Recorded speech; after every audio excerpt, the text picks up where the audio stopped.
जय श्री राम।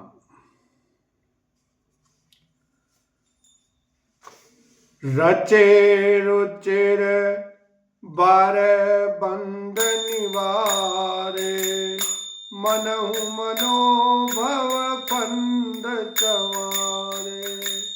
मंगल कलश अनेक बनाए, ध्वज पताक पट चमर सुहाए। ऐसे सुंदर और उत्तम बंदरवार बनाए, मानो कामदेव ने फंदे सजाए हों। अनेकों मंगल कलश और सुंदर ध्वजा पताका पर्दे और चवर बनाए। दीप मनोहर मणिमय नाना, जाई न बरन विचित्र बिताना। जहि मंडप दुल्हन बैदेही, सोबर नहीं असिमति कवि केही। जिसमें मणियों के अनेकों सुंदर दीपक हैं, उस विचित्र मंडप का तो वर्णन ही नहीं किया जा सकता। जिस मंडप में श्री जानकी जी दुल्हन होंगी, किस कवि की ऐसी बुद्धि है जो उसका वर्णन कर सके। दुलहु राम रूप गुण सागर, शोभितानु तिहु लोक उजागर।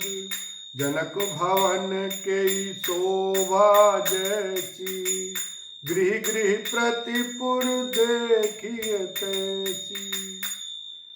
जिस मंडप में रूप और गुणों के समुद्र श्री रामचंद्र जी दूल्हे होंगे, वह मंडप तीनों लोकों में प्रसिद्ध होना ही चाहिए। जनक जी के महल की जैसी शोभा है, वैसी ही शोभा नगर के प्रत्येक घर की दिखाई देती है। जहीं ते रहुति तई समय निहारी, तई लघु लगई भुवन दस चारी। जो संपदा नीच गृह सोहा, सो बिलो की सुर नायक मोहा। उस समय जिसने तिरहुत को देखा, उसे 14 भुवन तुच्छ जान पड़े। जनकपुर में नीच के घर भी उस समय जो संपदा सुशोभित थी, उसे देखकर इंद्र भी मोहित हो जाता था। बसई नगर जई लाच करी, कपट नारी बर बेस। तेहि पुर के शोभा कहत, सकुचई सारद शेष। लखन सिया राम जय जय राम।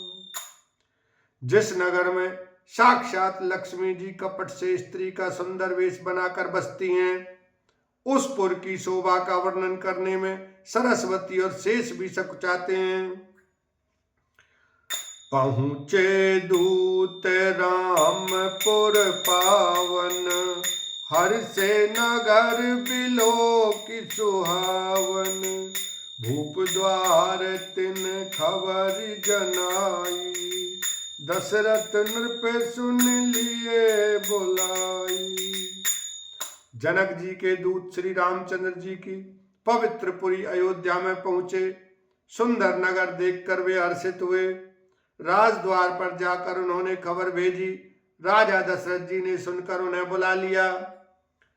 करि प्रणाम तिन पाती दीनी, मुदित मही पे आप उठ लीनी। बारी बिलोचन बाँचत पाती, पुलक गात आई भरी छाती। दूतों ने प्रणाम करके चिट्ठी दी। प्रसन्न होकर राजा ने स्वयं उठकर उसे लिया।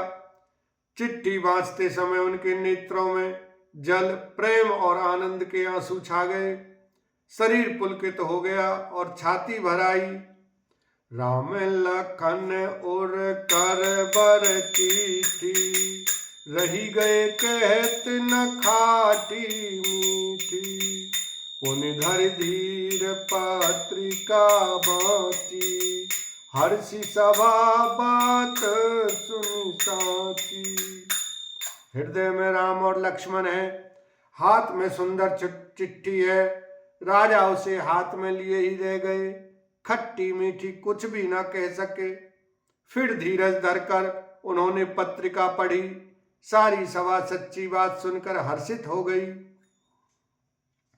खेलत रहे तहाँ सुधि पाई, आए भरत सहित हित भाई। पूछत अति स्नेह सकुचाई, तात कहाँ ते पाती आई। भरत जी अपने मित्रों और भाई शत्रुघ्न के साथ जहां खेलते थे वहीं समाचार पाकर वे आ गए। बहुत प्रेम से चकचाते हुए पूछते हैं, पिताजी चिट्ठी कहाँ से आई है? कुशल मान प्रिय बंधु दो, ऐ कहु कहीं देश। सुनि स्नेह साने बचन, बाची बहुरी नरेश। लखन सिया राम जय जय राम। हमारे प्राणों से प्यारे दोनों भाई कहिए सकुशल तो हैं, और वे किस देश में हैं? स्नेह से स्नेह ये वचन सुनकर राजा ने फिर से चिट्ठी पढ़ी। सुनि पाती पुल के दो भ्राता, अधिक स्नेह समात न गाता।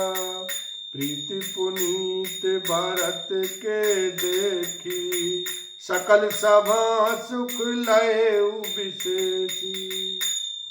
चिट्ठी सुनकर दोनों भाई पुलकित हो गए।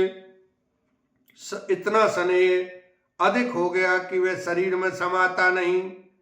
भरत जी का पवित्र प्रेम देखकर सारी सभा ने विशेष सुख पाया। तब नृपदूत निकट बैठारे, मधुर मनोहर बचन उचारे।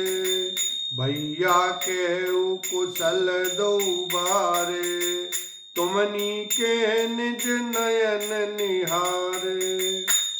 तब राजा दूतों को पास बैठाकर मन को हरने वाले मीठे वचन बोले। भैया कहो, दोनों बच्चे कुशल से तो हैं? तुमने अपनी आंखों से उन्हें अच्छी तरह देखा है न? श्यामल गौर धरे धनु भाथा, वह किशोर कौशिक मुनि साथा। पहचानऊ तुम कहू सुभाऊ, प्रेम विवश पुनि पुनि कहराऊ। सांवले और गौरे शरीर वाले वे धनुष और तरकस धारण किए रहते हैं। किशोर अवस्था है, विश्वामित्र मुनि के साथ हैं। तुम उनको पहचानते हो तो उनका स्वभाव बताओ। राजा प्रेम के विशेष वश होने से बार बार इस प्रकार कह पूछ रहे हैं। बोलो सियावर रामचंद्र की जय, उमापति महादेव की जय।